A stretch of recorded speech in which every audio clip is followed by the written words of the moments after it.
Tanggapannya Pak soal hasil quick count sementara Pilkada Simalungun, Bapak itu mengungguli dari 3 pasangan calon lainnya, Pak?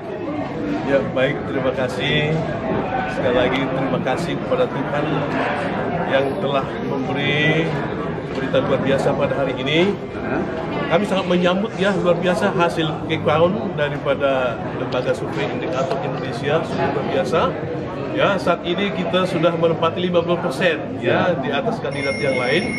Tentu ini merupakan suatu hasil yang sangat luar biasa. Saya kira ini adalah merupakan suatu kerinduan seluruh masyarakat Simalungun untuk melihat perubahan yang lebih baik di Simalungun. Ada pesan mungkin buat masyarakat Simalungun sampai menunggu hasil keputusan dari KPU, Pak?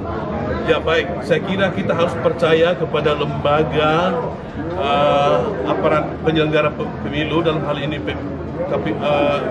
KPU dan juga dari Bawaslu.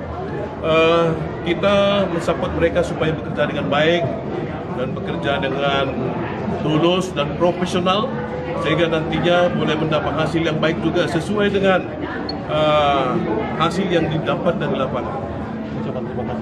Ada yang mau disampaikan lanjutan, Pak? Ya, tentu kami sangat berterima kasih kepada seluruh masyarakat Simalungun yang begitu luar biasa memberikan dukungan melalui bilik suara. Ya, kami menyangka hanya mungkin di kisaran 7-8%, tetapi alhamdulillah bisa sampai 15%. Ini merupakan suatu surprise ya buat masyarakat Simalungun. Terima kasih, Pak. Oke, siap. Senang banget memeluk istri tercinta. Mari kita rayakan dengan memberikan aplaus. menangis kebahagiaan.